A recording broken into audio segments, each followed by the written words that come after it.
이번 시간에는 토지의 종류와 토지의 가치에 대해서 한번 알아보겠습니다. 먼저 토지의 가치를 알려고 하면 용도 지역을 구분할 줄 아셔야 됩니다. 그래서 땅은 용도 지역에 따라 땅값이 구분되고 등급별로 나뉘게 되거든요. 그래서 이제 토지 투자할 때 어떻게 보면 제일 중요한 내용이 바로 용도 지역이라고 보시면 됩니다. 그래서 용도 지역이 이제 중요한 이유를 예시로 한번 살펴볼 건데, 먼저 이 두 개의 땅이 매물로 나와 있다고 가정해 보겠습니다. 1번 땅은 평당 20만원에 이렇게 나와 있고요. 2번 땅은 평당 100만원에 매물이 나와 있습니다. 그래서 이 땅 두 군데는 서로 마주보고 있음에도 불구하고 땅값 차이는 약 5배 가까이 나기 때문에 우리는 충분히 20만원짜리 땅에 관심이 갈 수밖에 없겠죠. 그래서 1번 땅과 2번 땅의 평당 가격 차이는 약 5배가 현재 나는 상황입니다. 그리고 이제 1번 땅을 보면 현장만 보고 땅을 살 때는 1번 땅이 훨씬 더 좋아 보여요. 이제 코너 자리에 창고 같은 것도 지어져 있고, 창고가 지어져 있으면 소정의 임대료도 나중에 받을 수가 있을 것 같고요. 그리고 메인 대로변에 접해 있으면서 가시성도 굉장히 좋은 창고 건물로 보여집니다. 하지만 2번 땅은 앞에 이상한 조형물 같은 게 있고 가시성이 좀 나빠지겠죠, 아무래도. 그리고 동일한 메인 대로변이긴 하지만 그냥 빈 땅으로 이렇게 되어 있거든요. 그래서 1번 땅과 2번 땅을 좀 비교해 보면 아무래도 겉모습은 1번 땅이 훨씬 더 좋아 보입니다. 이처럼 이제 마주 보고 있음에도 불구하고 땅값이 5배나 차이가 나는 이유는 바로 지금 배울 용도 지역 때문입니다. 그래서 지적 편집도를 살펴보면 1번 땅과 2번 땅 이렇게 색깔이 다른 걸 볼 수 있죠. 그래서 색깔이 왜 다른지 하나씩 이 땅의 내면인 서류를 한번 살펴보겠습니다. 그래서 1번 땅의 서류를 보면 용도 지역이 농림지역으로 되어 있습니다. 그리고 그 밑에 이제 농업진흥구역 이렇게 되어 있거든요. 그래서 농지법에 대해서 나중에 뒤에서 배울 건데 간단하게 내용만 살펴보면 1번 땅은 서류상 농지법상 농업진흥구역이기 때문에 말 그대로 농사만 지을 수 있는 땅입니다. 그래서 이 땅엔 개발 행위가 불가능한 땅이라 보시면 돼요. 이 땅은 개발 행위가 불가능합니다. 물론 개발 행위가 가능한 건 있습니다. 농업원, 농업용 관련 창고라든지 농업인들을 위한 편의시설 그런 것만 개발 행위가 가능합니다. 그래서 현대사회에서는 크게 좋은 땅이 아닌 게 되겠죠. 현대사회에서는 농사만 지을 수 있는 토지는 크게 가치가 없는 땅으로 이렇게 판단을 하고 있습니다. 다음 이제 2번 땅을 보겠습니다. 색깔이 빨간색 땅인 2번 땅은 1번과 완전 반대의 땅이라고 보시면 됩니다.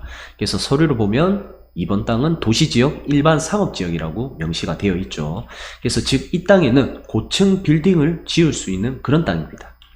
제가 봤을 때 이 주소에 이 땅이 여기가 김해시 진례면이라는 곳인데 진례면에서 제일 좋은 땅이 이 땅이지 않을까 이렇게 생각이 되거든요. 그만큼 1번 땅 대비 2번 땅은 가치가 굉장히 높은 그런 토지입니다. 그래서 이처럼 입지가 동일하고 붙어있는 곳이라고 할지라도 필지별로 모든 용도 지역은 다를 수가 있습니다. 여기 용도 지역 다르고 여기 용도 지역 다르고 여기 다르고 여기 다를 수가 있어요.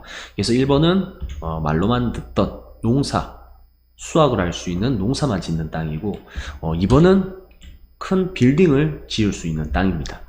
그래서 이제 용도 지역에 대한 이런 선택의 순간이 왔을 때 이 선택의 순간이 내 앞날을 좌우할 정도로 용도 지역은 그만큼 매우 중요하다 보시면 됩니다.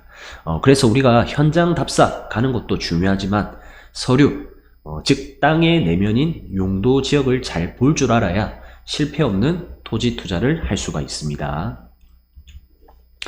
그만큼 이제 용도 지역이 중요하다는 걸 이렇게 알려드리고요. 그래서 이 용도 지역이 무엇인지 이 정도도 구분을 못하시면 땅을 사시면 안됩니다. 그래서 지금부터 용도 지역이 무엇을 의미하는지 한번 살펴보겠습니다. 먼저 이제 용도 지역의 사전적 의미를 살펴보면 용도 지역이란 건축물의 넓이, 높이 등을 제한함으로써 토지에 효율적으로 이용하기 위해서 만들어진 규제라고 보시면 돼요. 그래서 대한민국은 대한민국에서 땅을 사면 그게 이제 본인 땅이지만 국가가 정해놓은 규제에 따라 사용이 가능합니다. 그래서 예를 들어서 용도지역이 없다고 하면 이제 어떤 일이 발생하냐면 여기에 아파트가 지어졌습니다. 그런데 아파트 지어진 바로 옆에 공장이 지어지고 그 다음에 바로 좌측편에는 공동묘지가 지어질 수가 있어요. 이렇게 되면 이제 도시 자체가 엉망이 되고 혼란이 올 수밖에 없겠죠. 공장과 붙어 있으면 엄청난 소음과 매연 때문에 삶의 질도 많이 떨어질 겁니다. 그래서 이제 이러한 무지막지한 개발을 막기 위해서 땅에는 이제 용도 지역이 정해져 있다 보시면 돼요. 그래서 이 땅에는 아파트를 짓고 이 땅에는 공장만 짓고 공동묘지는 저 안쪽 산에 이렇게 지어라. 그런 식으로 용도 지역이 이렇게 정해져 있다 보시면 됩니다. 다시 한번 이제 용도 지역의 정의를 살펴보면 땅마다 어떠한 건물을 지을 수 있고 얼마만큼 높이 지을 수 있느냐를 제한하는 행위가 바로 용도 지역입니다.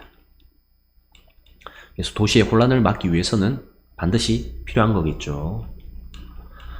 여기서부터 조금 어려워지는데 용도지역은 총 4가지로 이렇게 구분이 되거든요. 그래서 도시지역, 농림지역, 자연환경, 보전지역, 관리지역 이렇게 용도지역은 4가지로 구분이 됩니다. 그래서 도시지역은 사람들이 살기 좋게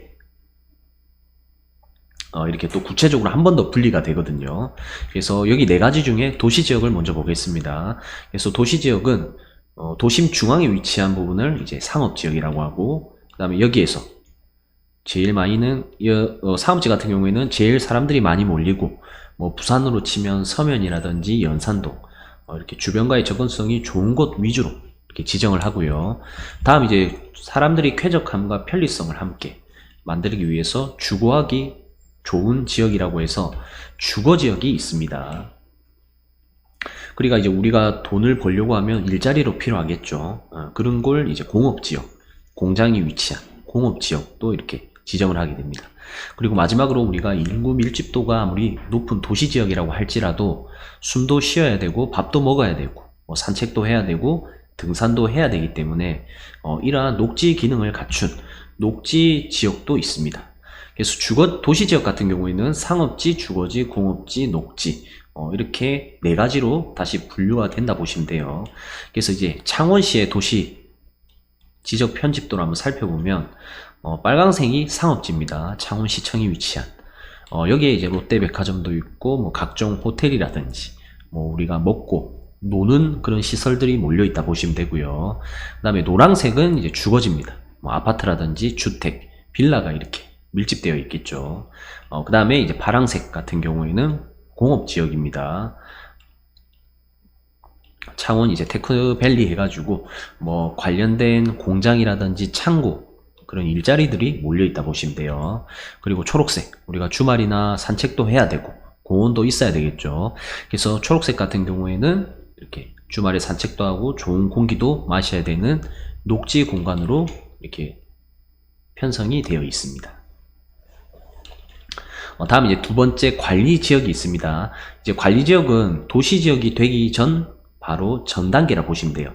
그래서 예를 들어서 관리지역의 땅을 관리만 하고 있다가 지자체에서 신도시를 만들겠다, 뭐 산업단지를 만들겠다 이렇게 하면 이 관리지역을 아까 방금 보셨던 도시지역으로 편입시켜 버리거든요. 그래서 이제 관리지역 안에는 보전을 목적으로 하는 보전관리가 있고 그 다음에 생산을 목적으로 하는 생산관리가 있고 그 다음에 도시지역을 편입시키려고 계획하고 있는 계획관리지역으로 구분해 놓았습니다. 그래서 이제 이 셋 중에는 계획관리지역 땅이 좋다 보시면 됩니다. 보통 초보자분들이 이제 보전관리, 생산관리가 땅값이 싸다고 많이 사는데 국가에서는 개발 가치가 아무래도 떨어지니까 보전하라고 보전관리로 지정해 놨고 무언가 생산하라고 생산관리로 지정을 해 놨을 거거든요. 그래서 이러한 보전관리나 생산관리가 계획관리가 되려면 아무래도 시간이 많이 걸린다 보시면 됩니다. 그래서 보통 일반 투자자들은 계획관리지역 땅을 굉장히 많이 선호한다 이렇게 보시면 돼요. 그래서 여기가 화성시 남양읍이라는 이제 지자체에서 서측에 위치한 읍내거든요. 그래서 과거 시골이었어요. 조용한 시골 동네였는데 현재는 개발 계획이 잡혀 있어서 도시가 발전해서 사람들이 점점점 늘어나면서 신도시가 형성되는 곳이 전부 계획관리지역 쪽이라고 보시면 됩니다. 그래서 도시지역에서 뻗어져 나가서 계획관리지역에 이제 지금은 아파트가 들어서고 있습니다. 그래서 인구를 수용할 주거지가 필요하면 기존 도시와 가깝게 위치한 관리지역을 도시지역으로 편입시켜서 개발을 진행하게 되는 겁니다. 이거 보시면 뭐 화성 서희 스타일스, 화성 시청역 서희 스타일스 아파트 이렇게 적혀 있죠. 다음 이제 세 번째로 보면 농림지역이 있습니다. 그래서 농림지역의 정의를 살펴보면 농업의 진흥과 산림의 보전을 위하여 필요한 지역을 지정한다. 이렇게 언급이 되어 있거든요. 이 내용은 즉 농업 관련해서 필요한 지역을 농림지역이라고 합니다. 만약 국민의 식량을 담당하는 쌀이 없어진다고 하면 의식주 중 하나잖아요. 이제 식량이 없어지면 당연히 국가적으로 위기가 올 수밖에 없겠죠. 그래서 국가에서는 국민의 식량을 담당하는 농림지역에는 강력한 규제를 적용해 놓았습니다. 그게 바로 이제 농지법이거든요. 그래서 강력한 규제 특별법이 바로 농지법입니다. 그래서 농지법에는 농업진흥지역과 그 다음에 농업진흥지역 외지역 이렇게 총 두 가지로 나뉘거든요. 그래서 먼저 농업진흥지역을 살펴보면 과거 이제 절대 농지라고 하였습니다. 그래서 개발 규제가 강력하기 때문에 기본적으로 농사만 지으라고 정해준 땅이라 보시면 돼요. 그래서 서류상 이 절대 농지가 적혀 있으면 이제 농업진흥지역으로 찍혀 있겠죠. 농업에 직접적으로 관련된 행위만 가능하기 때문에 현대사회에서는 크게 투자 가치가 떨어진다 보시면 됩니다. 하지만 농업진흥지역이 적혀 있지 않다, 외지역이다, 그러면 농업지역이 적혀 있지 않기 때문에 이 땅은 반대로 개발 규제가 완화된 땅이라 보시면 돼요. 그래서 여기 땅은 개발 행위가 가능하고 여기 땅은 개발 규제가 강화되어 있기 때문에 개발 행위가 거의 불가능하다 보시면 됩니다. 그래서 농업진흥지역은 항상 주의하셔야 됩니다. 그래서 이해하기 쉽게 표로 좀 설명드리면 농지법 같은 경우에는 농업진흥지역 외지역이랑 농업진흥지역 이 두 가지로 이렇게 나뉘거든요. 그래서 절대농지, 농업진흥지역 같은 경우에는 다시 두 군데로 나뉩니다. 농업진흥지역 구역과 농업보호구역으로 이렇게 두 가지로 다시 분류가 된다 보시면 돼요. 그래서 진흥지역은 오로지 농업 목적으로만 이용해야 되고 그렇기에 투자 가치가 현저하게 떨어지고 그 다음에 농업보호구역 같은 경우에는 어느 정도 개발할 수는 있지만 애매한 농지라 보시면 돼요. 그래서 농업진흥지역보다는 농업진흥지역 외지역이 개발 범위가 높고 농업진흥지역은 개발 범위가 굉장히 좁다. 이렇게 판단하시면 될 것 같습니다. 좀 내용이 어려운데 결론은 농업진흥지역의 땅을 사시면 안 된다. 그런 내용이에요. 그래서 좀 구체적으로 살펴보면 농업진흥구역 같은 경우에는 농업 생산 또는 농지 개량과 직접 관련되는 토지를 이용해야 된다. 농업인의 공동생활에 필요한 편의시설, 마을회관이나 노유자시설 이런 걸 지을 수 있고요. 그리고 농수산 관련된 시설, 그러니까 모든 게 농업 관련된 시설만 지을 수 있다 보시면 됩니다. 그리고 또 기타 농업용 또는 축산업용 시설을 설치할 때 필요하다. 그래서 하나 예시를 들어보면 1번 땅이 있고 2번 땅이 있다고 가정해 보겠습니다. 그래서 1번은 갈색으로 되어 있고 땅 모양이 대신에 삼각형이네요. 그런데 2번 땅은 네모 반듯하게 생겼고 도로도 이렇게 길게 물고 있는 코너 자리로 보입니다. 아마 겉의 모양과 도로 조건으로 봤을 때는 1번보다는 2번 땅이 훨씬 더 좋아 보입니다. 하지만 서류를 보면 1번 땅은 계획관리지역이고요. 공시지가가 44,000원이에요. 그런데 2번 땅은 아까 훨씬 더 좋게 보인 2번 땅은 농림지역의 농업진흥구역 땅입니다. 그래서 개별 공시지가가 28,500원 밖에 안 돼요. 그래서 아까 44,000원짜리 대비해서 28,500원. 삼각형 땅이 훨씬 더 비싸다 그죠? 이게 바로 용도 지역 때문에 그런 겁니다. 농림지역보다는 계획관리지역이 훨씬 더 쓸모있다. 그런 내용이고요. 다음 네 번째는 자연환경 보전 지역이 있습니다. 그래서 글자에 적혀 있는 그대로 환경적 가치가 있는 지역.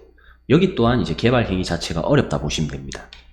그래서 자연환경 보전지역의 정의를 살펴보면 수자원 생태계 자연환경, 상수원, 문화재, 수자원 등 보호를 위해서 필요한 지역이다. 그래서 국가에서는 자연환경을 보전할 지역은 보전을 하겠다. 그러한 내용입니다. 그래서 이와 같이 환경을 보호해야 되는 지역이기 때문에 여기에 건축할 수 있는 건축물을 보면 뭐 자연을 훼손하지 아니한 범위 내에서 건축하는 뭐 농어가 주택이 있고요. 그 다음에 이제 종교용지, 뭐 지목이 종교용지인 것. 그래서 산에 절 같은 게 지어져 있는 거거든요. 뭐 묘지라든지 뭐 또 발전시설 이런 것만 지을 수 있어요. 그래서 크게 토지의 가치로 보았을 때는 할 수 있는 시설이 현대 사회랑은 맞지 않고 극히 한정되어 있기 때문에 결코 좋은 땅은 아니라고 보시면 됩니다. 결국 이제 자연환경 보전지역은 보전해야 되는 문화재라든지 수자원, 그 다음에 이제 수자원은 이제 물을 담당하는 식수 중요하죠. 그 다음에 생태계 관련돼서 이 모든 시설들은 보호를 위해서 필요한 지역이기 때문에 토지 투자로서는 비선호하는 용도 지역이다. 이렇게 보면 될 것 같습니다. 그래서 이러한 용도 지역에 의거해서 건물을 얼마만큼 넓게 지을 수 있고 얼마만큼 높게 지을 수 있는지를 표로 이렇게 나누어 놓았거든요. 그래서 다음 시간에 건폐율과 용적률에 대해서 한번 살펴봐 드리겠습니다.